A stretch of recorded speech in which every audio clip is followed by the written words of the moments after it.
right, everybody, I'm driving home from Salt Lake City and I just have to vent about staff turnover and what we need to do to prevent it, because it costs so much, and just as important, it causes so much stress. I talk about dentistry as being a team sport all the time, and that's exactly what it is.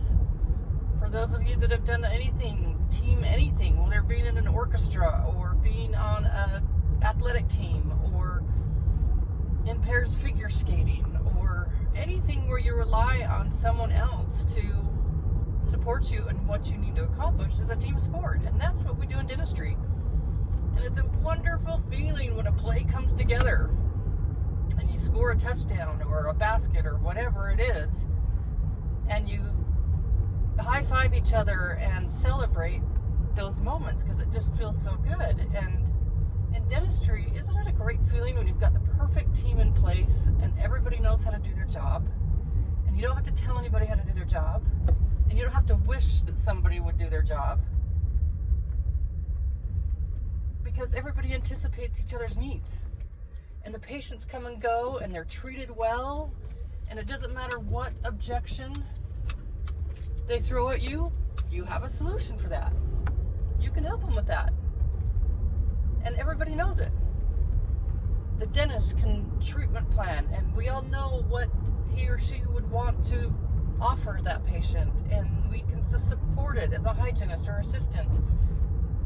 The doctor's scheduling coordinator knows how much time he or she needs to do the procedure and when. And the treatment coordinator knows how to make financial arrangements and helps the patient afford it. And it's a wonderful thing, and it goes smooth, and we can enjoy our day, and we love what we do. And then someone on the team quits, and then you got to look for someone to replace them, and then you got to train someone when you're seeing patients 8 hours a day, and you got to put the patient first. And so how do you train this new person? And you really hope that they just come knowing everything, and they can read your mind and know your systems and get it down quickly. And it just doesn't happen in onboarding. Usually offices don't have a system for onboarding new employees, and it creates stress for everyone, and it trickles down and the patients can feel it, and it's awful, and it's not near as fun, and we don't love it as much. So how do we, let's talk about preventing turnover. We live in a different day and age.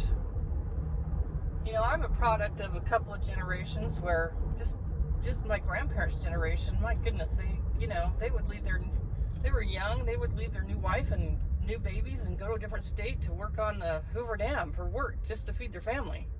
And don't even think about FaceTiming your new wife or baby, because there wasn't any, and you didn't get to call either because long distance calls were too expensive. So you wrote letters. And they did it happily, and they put up with bosses that yelled and screamed at them because they needed to feed their family, and that was their only option. And that's the difference today. People have options. If they don't like you in your office, they'll go do something else. They'll go to another office. They might even change careers.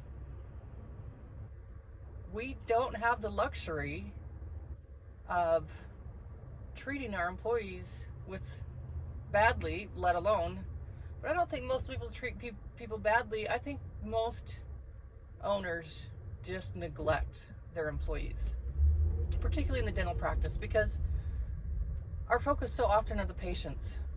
And on working days, on patient days, most often you're spending 100% of your time focused on the patients, not each other.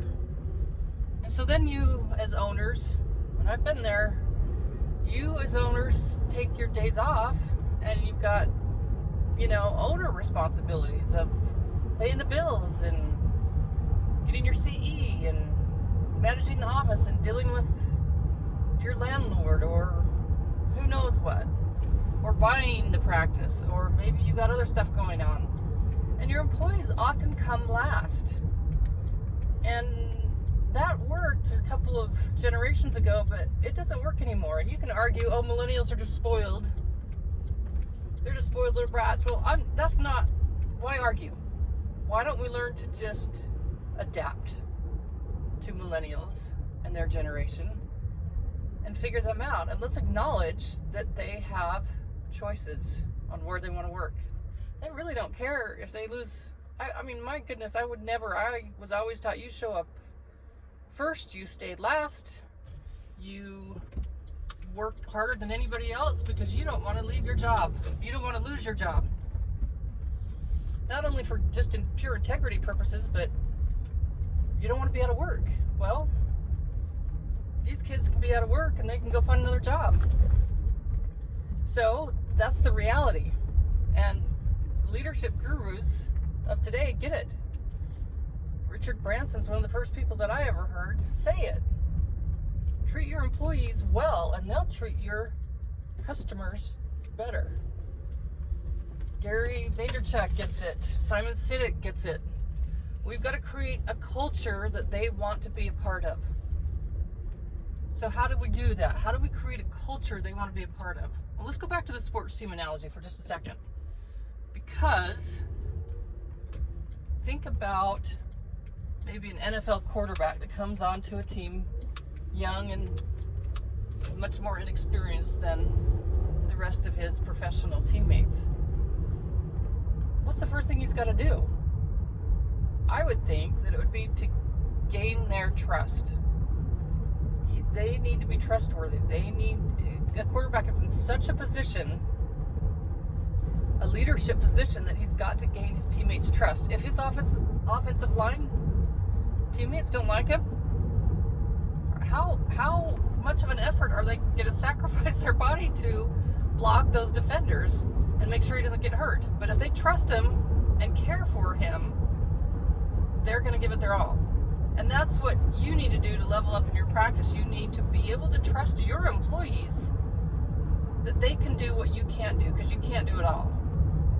But you're not ever going to be able to trust your employees unless they trust you first. And I'm not just talking about just being a good person and saying, okay, well, I'm a hard worker, I take care of my patients, I'm a good clinician, so they should trust me. Well, that's only half of it. They're millennials. You got to go 10 steps further. You've got to show your employees you care about them and that you are interested in them and that you are willing to work for them. That means you're willing to ask them how they are. You're going to be interested in their personal lives. How are they doing? How is it affecting your work? How can I help? You've got to gain their trust. Again, not just by your clinical excellence, not just by your work ethic, which is the beginning and the foundation, but they've got to trust that you actually care about them as people. Once you gain that trust, then the plays start to come together. Then they actually enjoy coming to work because of the relationship you have built. So that's where the culture starts. Being trustworthy. In my leadership course on doityourselfpracticemanagement.com, we have a whole section on leadership. It's easier than you think. You can pick your talents and build upon those talents and then hire people to help you in the areas of your weakness. Then teamwork is a wonderful, wonderful feeling, and it happens and it creates job satisfaction, and you prevent that employee from quitting because they want to stay. Onboarding is a different class, builds right on top of this one. We'll get that information out to you as soon as possible. Be trustworthy, care about your team members, get to know them, and then train them the way you want things done. And you'll get to be that pair skating couple that does everything just perfectly and smoothly, and you just glide through the day with so much more low stress. Don't forget to visit us at DIYpracticemanagement.com. Thanks, guys.